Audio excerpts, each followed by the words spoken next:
Really delighted to welcome Kate Adams, who's the VP of Marketing at Drift. Drift is a brand that's really been on my radar for, quite some time. I think, for you guys, we have such a number of B2B companies in the portfolio.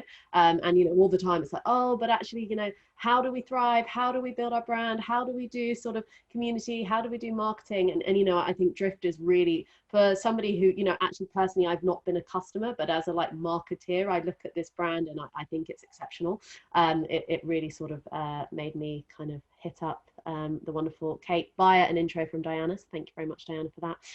And asking her to come and share some intel with you today. So Kate's going to speak about the great marketing reset and how marketers can thrive in today's digital world. Kate, over to you. Welcome. Thank you. Thank you so much for having me. It's such a pleasure to join you all virtually. And yeah, I'm so thankful. It's such a positive sign of today's digital world that I'm able to join you here from just outside of Boston, Massachusetts. And it's such a pleasure to be here. And Ashley, thank you for the alluding to Drift there. And I'm not here to talk about community, but I'm sure we could have a whole other discussion just based on that. But what I am here to talk to you about, as mentioned, is the great marketing reset. And so I'm sure some of you may be rolling your eyes and thinking like, yes, of course. But let's talk about, I'd love to dig in a little bit and talk through how you can thrive in really today's completely digital world. So as mentioned, I'm Kate Adams. I'm the VP of Marketing here at Drift. I'm focused on demand generation for the business. I've been here for just under 2 years now, but before joining Drift, I was actually a customer, which was really the compelling reason that had me joining the company at the onset, because I saw the impact of the tool firsthand and the impact that it had on the business I was at the time. And I'd love to connect with you all on LinkedIn or on Twitter, and here's where you can find me in there. So let's dig in and talk about what we're going to discuss, or what I'm here to discuss with you all today. So brief agenda, we'll cover where we've been, where we are, and where we want to be. We'll talk about how you should be rethinking your pipeline and marketing strategy, how you can turn your virtual events into your secret weapon, how you can do more with your marketing offers that you have today, right? Many folks are looking at budget cuts or headcount cuts, unfortunately as that may be. And so it's now more important than ever to get as much as you possibly can out of all of the hard work that you're doing today already. Then we'll talk about getting close with customers and bridging the communication gap, as well as aligning and empowering your team around new initiatives. So let's dig in. So let's talk about where we've been, where we are, and where we want to be. So early on into the pandemic, we created this kind of framework for how we felt that marketers were really making their way through this experience that we were all living through. And initially, we all kind of went into this survive mode, right? Which is, we needed to get all our teams home. We needed to get all our teams to stay healthy. We needed to, I apologize for that. It's one of the joys of this virtual world. So really getting all of our teams safe and then getting them to work, right? And understanding how they can work in this type of environment. And then from there, we moved into this revise phase, right? Which is as everybody started settling in at home, we needed to very quickly move from survive into revise, and understanding exactly what you needed to do in order to keep your business healthy. And for many marketers, that was around surrounding your customers, listening to your customers, and doing everything that you possibly could in order to keep those customers as your customers, right? And then also ensuring that I know that many of us are planning months and months ahead in all of our work. So we had to really make sure, we had to look at the things that we had planned and understand if those things were going to come across as if we were tone deaf. And for us at Drift, that meant we really had to revise pretty much every single thing that we did. We pretty much picked up every single plan that we had, squashed it down and threw it in the trash. And really that was a major revision. And from there, we moved into analyze, which was like, okay, how are you listening to what your data is telling you? I am still, it seems like every single day, more and more and more surprised and delighted by the amount of innovation that we've seen in this time frame. It is absolutely astounding to me how quickly businesses have transformed themselves. Whether it was meeting completely brand new use cases that they never had done before, either by modifying an existing product or launching completely net new products, it's been absolutely astounding to me. And one of the things for us at Drift is we saw customers coming to us that we had traditionally never seen a need for in the past. Healthcare companies were coming to us. That really wasn't a segment in our industry where we were focused, right? And it wasn't until we stepped back and looked at that data to understand, wow, this is how our business is changing. Look at how the education market has been surging in demand for us. And it makes complete sense, right? We saw healthcare, education, finance, real estate companies coming to us because all of these industries, we all were, but were some more than others, were having to transform themselves in ways that they've never seen before. And if I hadn't been looking at that data, if we hadn't been studying that and understanding what was going on, we would have missed out on all of those opportunities. And I guarantee that this is happening now within your business as well. And so I always think it's never too late to go and constantly make sure that you have your finger on the pulse of the data and what's happening within your business.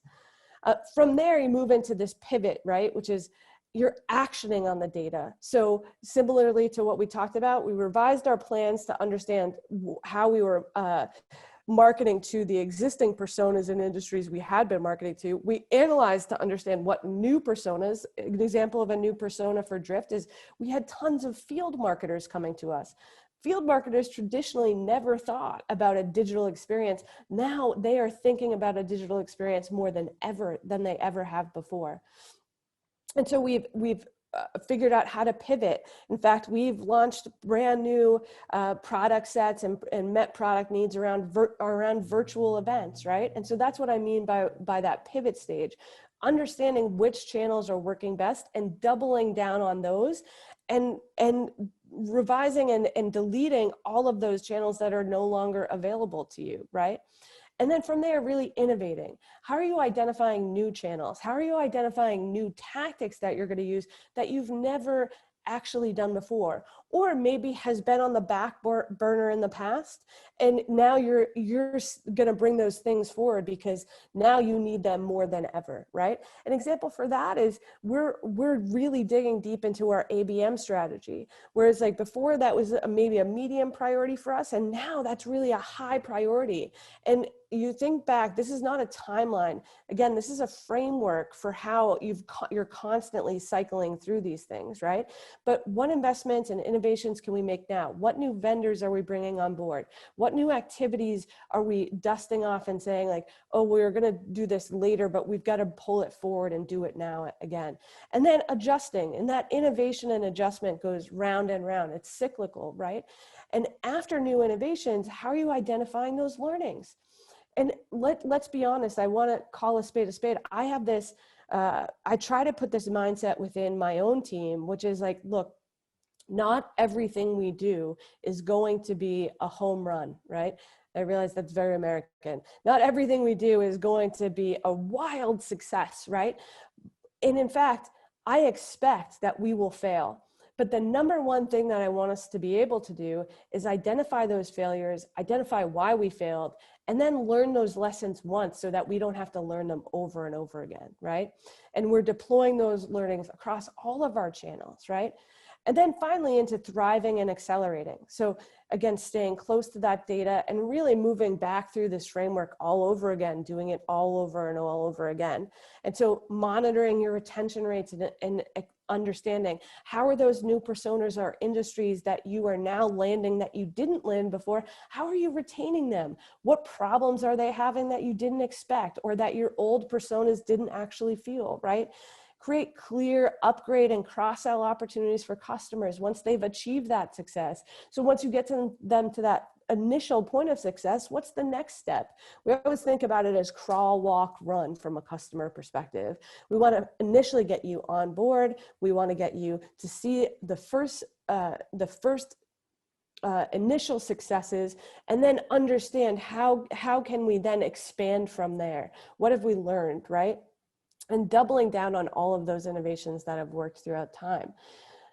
So, but the one thing that is for sure is that we can't go back to business as usual, right?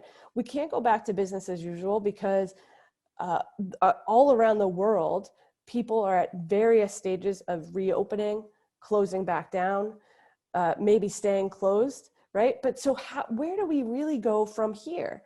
And so the big thing is, let's dig into number one. How are we going to rethink our pipeline and marketing strategy together, right? And the Twilio recently released their digital COVID-19 digital engagement report.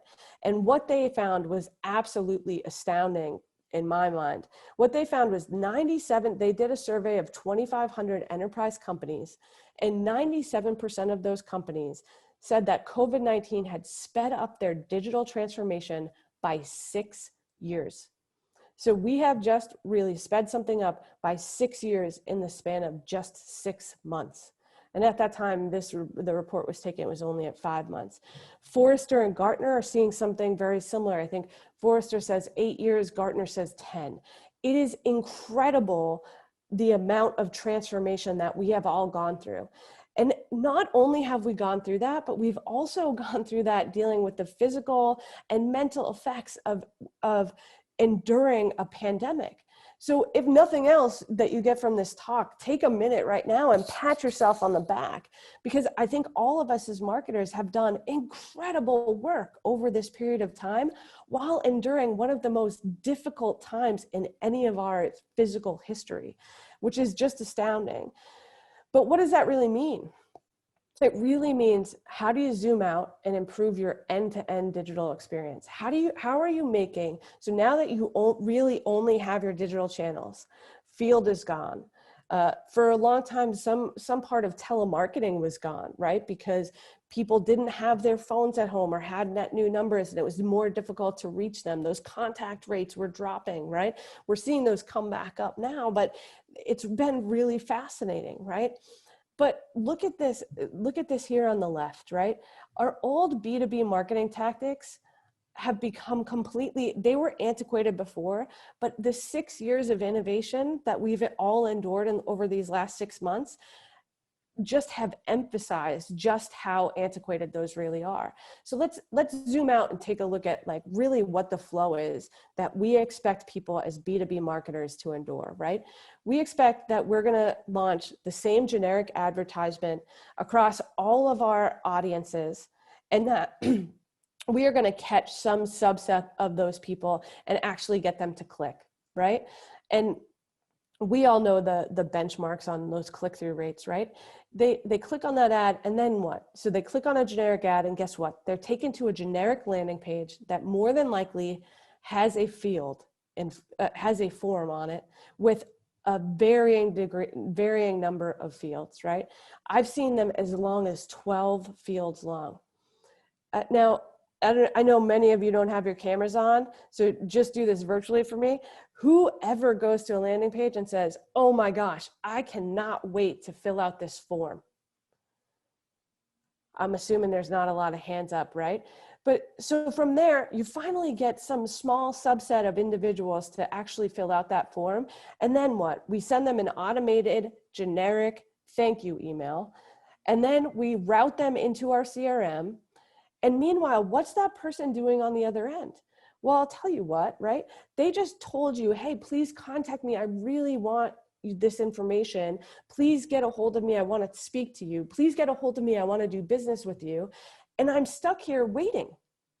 I'm stuck here waiting, right? So I'm twiddling my thumbs. And then finally, after I get routed through the CRM, after I get your generic email, in some span of time, depending on what your service level agreement is with your sales team, somebody on your sales development team or your sales team will follow up with me and call me so that they can qualify me to understand if I'm worth your time. Like if walking through that process and having that conversation doesn't make it incredibly relevant to you, that like that is fundamentally broken, right? Now think about the experiences that we have on the consumer side. The experiences that we have on the consumer end are that I can take out my phone, I can go to Amazon, I can go to jet.com, I can go to any of these websites. With 2 clicks, I can have a package on my front step here in just 48 hours, right? It is highly likely that right now there is a shelf 40 minutes away in an Amazon warehouse with all of the things that I'm about to order over the next 30 days that I don't even know yet. But because of the machine learning algorithms that Amazon has put in place, they already know these things and they're ready at the drop of a hat. Let's talk about another consumer experience I have. Maybe it's Netflix, maybe it's Prime Video, right? I can take my remote and within 2 clicks, I can watch thousands, hundreds of thousands of different shows, movies, listen to any amount of podcasts using Spotify or any other platform you're using, right? And all of that is at my fingertips. But for some reason, we think that you should have those consumer side experiences on one end, but the B2B experience should look completely and totally different. And we found in the State of Conversational Marketing report that we've just published, that's our 3rd year publishing this report, is that these people's expectations, your buyer expectations are changing because of the consumer side experiences that they're having. And so using the conversational framework, you can start to think about, okay, how can I engage these people where they are? How can I create a more engaging experience? How can I ask a question that gets to, as Ashley had talked about, there's the Maslow's hierarchy of needs. One of those things is that people hate to leave questions unanswered, right? It is against human nature. So how can I create an engaging experience that asks a question that starts a conversation with somebody so that I can understand more about them and I can make a recommendation to that person based on what they told me, right? And I can do that in a completely automated fashion. That's really where fundamentally how we need to think about changing that digital experience. Also looking at like conversational marketing, advertisement, like how are you using that? So you're spending all of this money, more than likely your budget has either stayed flat or been cut, right, throughout this time. But so everyone's question, every marketer that I've spoken to is, how do I get more out of the money that I have? And so the answer there, as we all know, is relevance, right? The more relevant your ad, the more relevant your landing page experience, the higher your conversion rate. The higher your conversion rate, the lower cost per lead you're getting, right? And so fundamentally, I want us to all step back as marketers and think, hey, look, my job is fundamentally not to create MQLs. I don't wake up every day and say, gosh, I am so excited to put acronyms into my acronyms. I'm so excited to put MQLs into my CRM or my MAP, right? My marketing automation platform. In fact, what I'm really excited about is getting up every day and starting and continuing conversations with people on behalf of my organization. And if you change your mindset to think that way, I believe fundamentally that you will create a much more engaging digital experience that you're driving these people towards, right? Next thing is, how are we investing in the right channels? So meet your buyers and customers where they are. And so now more than ever, people are spending a lot more time online than they ever have before, right? Traditionally, maybe a lot of folks were offline because they were in face-to-face meetings for much of their day. That was definitely my case. I am now online continuously throughout the day for at least 9 hours a day. And in that time, I'm also consuming a lot more content. I'm also aligned a lot more in my personal time, right? Because so many of us are still at home, or still at home, maybe starting to venture out, but at home more than we've ever been. But what are those sites that I'm going to? I know personally, I spend a lot more time on my social media networks because I'm hungry for that human connection. If I can't get it in like a non-virtual setting, I'm going to go and try to get that connection virtually. So how do you really double down on those marketing plays that are really reducing that friction that we talked about, right? When I walked you through that experience, how are you doubling down on those plays that are really, how are you streamlining those experiences? So we're thinking about the things that have been really successful for us here at Drift is webinars. Right now, people are really hungry for education. I know that there is also webinar fatigue happening. So we all need to go through and think about how are we rethinking the traditional webinar? How are we making it better? People have fatigue from events like these. I understand that, right? It can be exhausting consuming all of this information. So how can we make it, how can we ship it in smaller bite-sized chunks? How can we make it more entertaining, right? People want to be entertained, even if they're being entertained while learning, right? We've really doubled down on our certifications, right? Again, people want to educate themselves. There's that whole concept of like, how have I used this quarantine time and made the most of it? Well, some of us have used it. I've seen people learning completely different languages, working tremendously on their physical fitness, all of these major investments in how they're empowering and bettering themselves, right? All of these things, these are the concepts that we need to really be thinking through right now. And then how are you auditing and then aligning the messaging that both marketing and sales are using? And so one of the things that we did right when COVID started, we swept through all of our messaging. And it was exhausting. I know many of you have done it. And then as we saw different social movements, different gender movements, all of different political times, we keep sweeping through it over and over and over again. And the reason is we do not want to sound tone deaf, and we want to make sure that we are leading with empathy, that we are being sympathetic and empathetic to the lives that people are in right now, so that we can be super relevant, right? We are not sending the same messages that we were 6 months ago. We've completely changed it.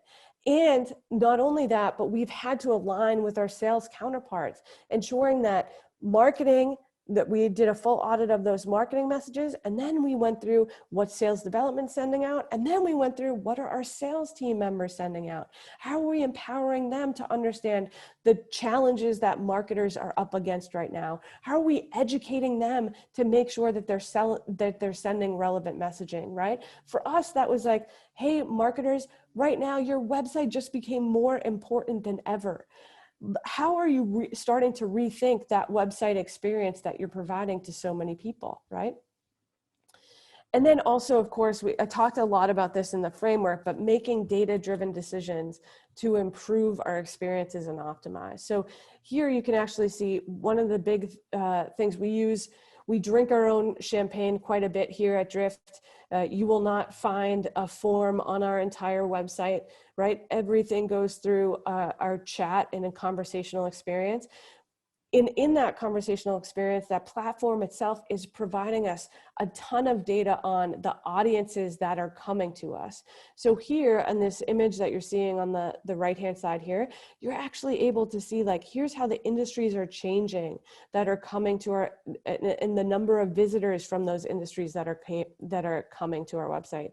Here's how we're engaging those industries across with our playbook strategy. How many of those do we have covered, and how many conversations and meetings are we able to generate out of there, right? We actually saw a 57% increase in opportunities from entirely new interested segments from March until May. A 57% increase. That is astounding. And that really goes to the finance, the real estate, the healthcare markets that I was talking about. And so that's why it's so important that we stay close to this data, that we're monitoring it, and that we're doing it in a way that doesn't take us days and hours to get at this data, that it's a pulse check, that you can literally pull it up and you can look at it and say, okay, got it, I understand. And you can glean insights and actionable insights from there. Number 2, turning virtual events into your secret weapon. So on March 12th, I think was the day when literally my inbox seemed to have gotten flooded with just about a notification from every single in-person event that I had signed up to sponsored or even shown an interest in sponsoring. And after a bit of a long train ride home and having a pity party for myself, we really started to think through, wow, okay, so here's what just happened. So not only do I have a gap in the pipeline and in the number of interested people and conversations that I was going to generate from there, but think about just what happened to the community that we serve. So many members of that community use these events as a professional development opportunity, right? They more than likely went and used their annual professional development budget and put those dollars there. And guess what? With all those events being canceled, they just lost out on an opportunity that they were counting on to invest in themselves, to become better marketers, better salespeople. And I don't know who your communities are, but the same thing happened to you. And so we zoomed out and said, okay, so if that is true, how can we really surround that community with really a powerful and engaging experience that provides them with completely free education? How can we bring all of our partners and ecosystem players together to really talk through how we can surround this community and just provide value? Our founder and CEO, David Cancel, has ingrained in all of us here at Drift the concept of give, give, give, and eventually it will come back.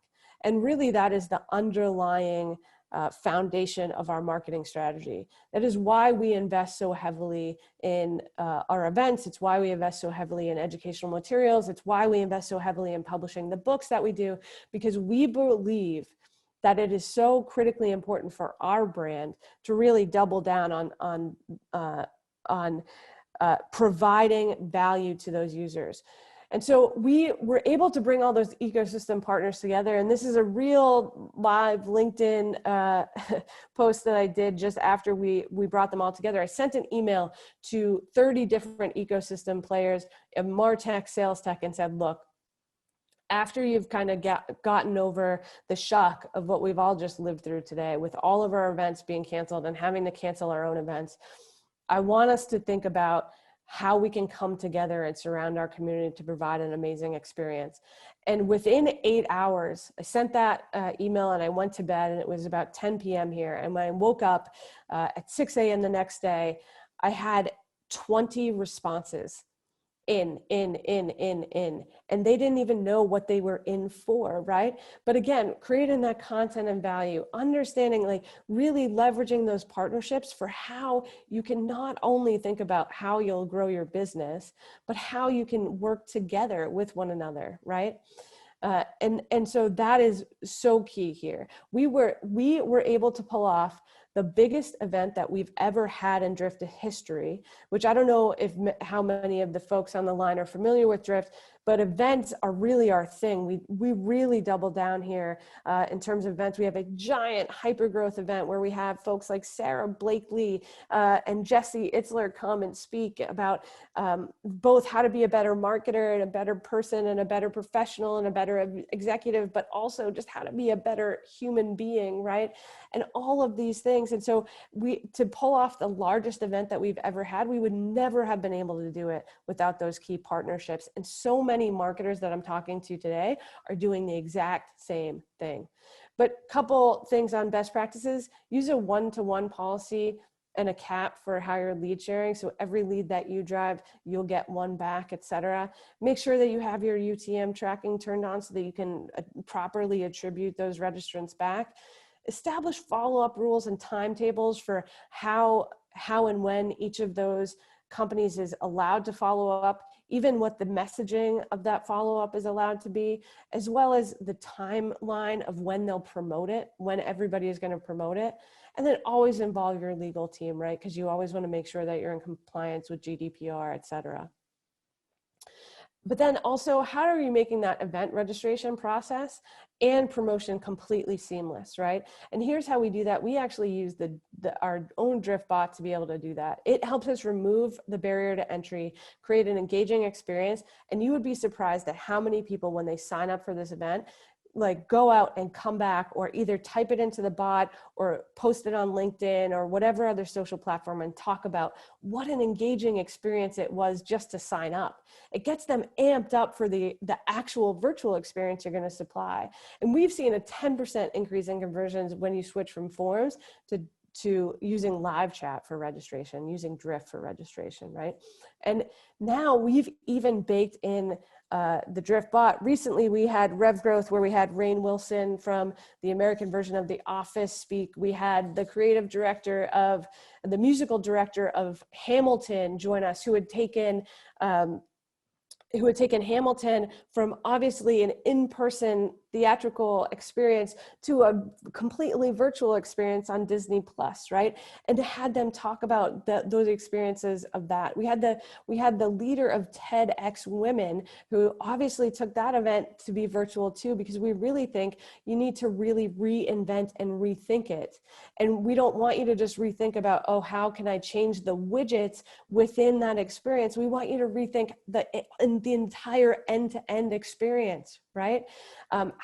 What's the production value of the videos that you're creating? How are you creating an experience within the experience? So we have a DJ Fader, who was playing at different times and different breaks for people. We had somebody who was we streamed yoga lessons during the event, yoga classes during the event, so that thinking about the entire experience end to end, how are these people doing in their well-being, et cetera, right? And again, we were even able to bring our chat experience within that experience. And companies like Adobe have done that exact same thing, bringing their Driftbot within that experience to act as a concierge, leading people through the day, telling them about what event was up next, answering frequently asked questions in a completely automated way. Oh, and by the way, if they wanted to talk to us about potentially purchasing Drift, we were able to connect them with a real human being in real time, right? It's similar to how you think about, you want to connect with people when they're at their point of highest intent, and that's when they're on your website. But also, they are at a really high point of intent when they've given you their most precious asset, which you've given all of us today and all of the speakers here today, which is your time, right? So that's virtual events. Let's talk about how are you gonna get more out of what you're doing today. So you've got to simplify and streamline content creation. So I like this quote. It's work smarter, not harder, right? And right now we are all feeling the push. Everybody's working incredibly, incredibly hard. But one of the things that we want you to do is do an audit of your content. What content that you have today that you can refresh, republish, reduce, reuse, recycle, right? Of all the content that you have, what are you able to blow the dust off of and make it anew? Because guess what? Everything's changed. And so it's highly likely that a lot of your content can be revised to talk about the time that we're all in right now, right? How are you identifying places where you have gaps within your content? And then take a look at this. This is my favorite thing, right? I'm always talking to our team about how are we squeezing the most juice that we possibly can out of each of the lemons that we have. And what I mean by that is, here's a great example. Here you can see we had a virtual summit event, right? We were able to take the transcripts from this event and turn it into a book, a new funnel for a new decade. From there, we took that book and made it into an insider course. And the other thing that's not here is like, then we were also able to turn the content from that book into a number of different blog posts, right? And so really, we only had to ideate and think through the content this one time, moving a new funnel for a new decade, moving from acronyms to customers. From there, we were able to make it into an ebook. From there, we were able to make it into video content. From there, we turned that into blog post. And from there, we promoted all of this on social using snippets of all of this content along the way. So the next one is, how do you get close to your customers? And so part of this is, I don't want us to ever forget, and a lot of the marketers that I'm talking to today haven't forgotten this at all, but a lot of them, you've got to surround your customers. It's more important really than ever that you do that now. And so one of the things that you need to think about is, so many people initially when the pandemic hit really said new business is dead. I actually think that's a huge fallacy. New business is not dead. I've talked to plenty of people today that are doing incredibly well on the new business side, but it's so important too. You don't ever want to forget your customers. We have a founding principle here at Drift, which is like, we keep the customer at the center of everything we do. And so when we're writing copy, I want my team thinking about, how is Ashley going to think about this copy? How is he going to read that? How is that going to come off from him? How is that most relevant for his company, right? And so let's talk about this. So one of the things that we did early on was we talked with our customer Adobe, right? And said, hey, we realize this is a really difficult time. How can we add more value to you? How can we add more value in what we're delivering to you today? They're like, actually, this is great, right? We have Adobe Summit coming up. We're moving that all virtual. We'd love to know how we could potentially bring Drift into that experience. How could you help us with that? Absolutely. So we went back and the product team dug in and said, oh, actually, this is kind of a no-brainer. It's really actually very simple for us to do. We can create a bot that it will help people register for the experience. We can create a bot within that experience that will act as the concierge here. Like, what can we help you with? Oh, I want to talk to an expert. Okay, great. Here, I'm going to route you in. What do you want to talk to an expert about? I'd like to talk to them about data, right? And we can route in the right person. But really surrounding your customers and understanding, look, customer, how can I add more value to you? I know this is a difficult time for you. What else can I help you do, right? Where are you feeling pain? Digging in and having those real conversations. It's absolutely critical that you do this right now. And then also, how are you partnering with your customers to create content, right? Everybody is so, it's easy to get caught up in the negative. It's easy to really get stuck in what isn't working and what you need to do. But how are you able to highlight your customer wins? Give them a pat on the back, right? Here's how we were able to talk through with a customer, Snowflake, who just, we are so happy for them, just had their IPO, which did tremendously well, right? But here's how Snowflake was able to integrate Drift into their tech stack and drive quarter-over-quarter growth of their business, right? And then we're able to take this webinar and turn it into a case study and turn it into a book. And guess what? Our customer at Snowflake loves this because guess what? We highlighted their wins. Right? You have to remember your customer wins are also wins for you. And so being able to highlight their wins is going to be a win-win for both of you, right? So how are you using your customer stories in your webinars, in your blogs, in your ebooks, in your events, in your integration stories? How are you really talking about your customers and elevating the amazing work that you two are doing together? And then the last one here is, how are you empowering and actioning your marketing team together? So one of the things that we have constantly, the thing that keeps me up at night is burnout on my team and happiness of my team. And it can be really difficult as you're sitting at the same dining room table every day, or sometimes I've been often found in my basement, going down to the basement every day and just grinding it out at your desk. How are you creating really engaging experiences for those folks? For us, it's been really important. We luckily pre-COVID had rolled out a campaigns and program offer and channel framework for our team. And so really we think of like campaigns are the underlying, like, who is it that we need to be talking to? And then we have different programs for those different personas. And from there, within those programs, these are the themes, right? And so for one of our key themes for COVID was doubling down on digital. And so then we created those offers within those programs and able to utilize the channels. Luckily, we did this pre-COVID, and as we were reshuffling, right, and we were in that revise stage, it became really easy for us to look at this framework and say, this program is completely not relevant anymore, cancel this out. Oh, this program's still relevant, but you know what? We should swap out these two offers. We no longer have this channel, so cancel that out, but move that investment into this channel. And so using a framework like this has been so key to our success in understanding exactly what's going on and how we can pivot quickly. And then lastly, how are you making sure that that your communication is tight and that your visibility is so high? Here's what's in our tool stack for our own team: Asana, Slack, Zoom, Drift Video we use. So Drift Video has been a huge help for us because I don't have to get somebody on a Zoom to have a conversation. I can quickly record myself, shoot it over in a video, and when that person is free, they can watch it and get back to me, right? They can either record a video response back. And so really it's that asynchronous communication that we're able to leverage at the same time.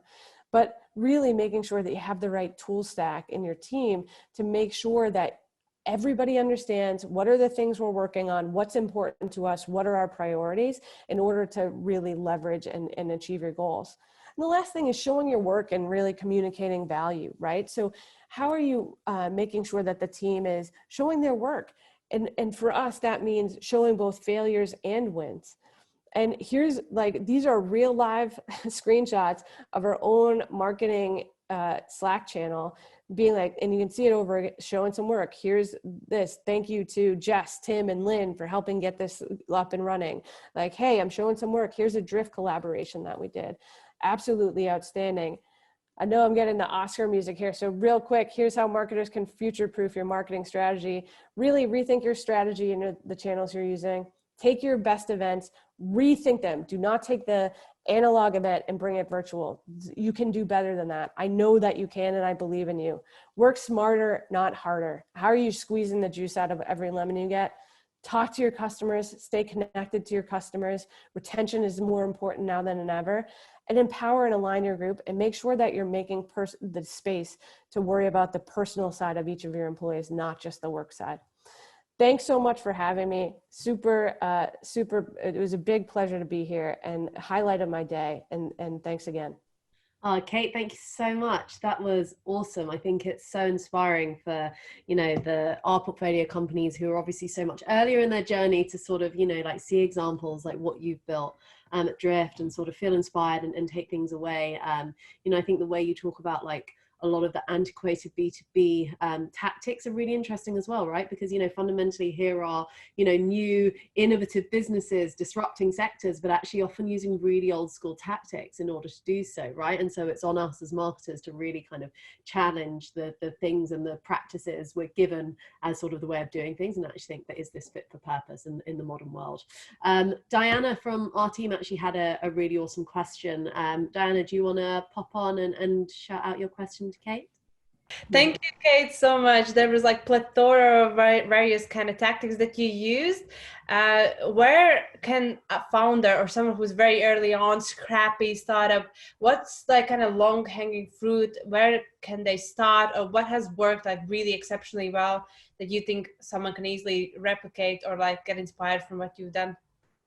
Yeah, I think, and let me be clear, this event has a special place in my heart because prior to joining Drift and the company before that, I spent 5 years with exactly those types of companies. We were 20, 25 people growing really quickly. And I know that grind, and I know that it's so hard. I'd like to say that's where I got my free MBA.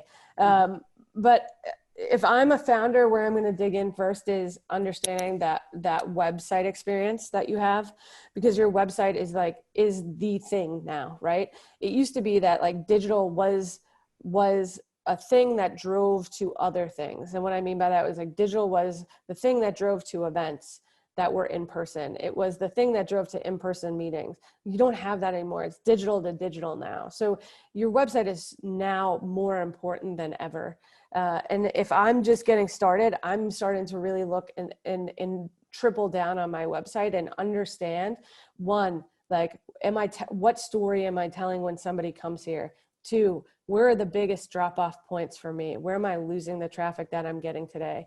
Three, like, how am I creating an engaging experience, and how am I drawing people to that website? So do I have an SEO strategy in place or not? And if not, I encourage you to make sure that you're thinking about that, because I think Google search, I think the latest data was up exponentially. And so really it's really about that website experience that you're driving people to. Diana, does that answer the question? Yeah, thank you. Yeah. I think it also kind of resonates with what Stefan said earlier today. Micro conversions in your website, all the little bits help. Yeah, thank you. Yeah, I think super relevant. I think also, just the making it not about you, especially when you're a smaller company, right? So that Snowflake example you gave was excellent, right? When one of your big customers is doing something amazing, how can you actually sort of leverage your brand by celebrating them and sort of making, creating those connections, I think is definitely super relevant. Thank you so much, Kate, for your time. It's been a real pleasure having you. It's been a pleasure being here. Talk soon.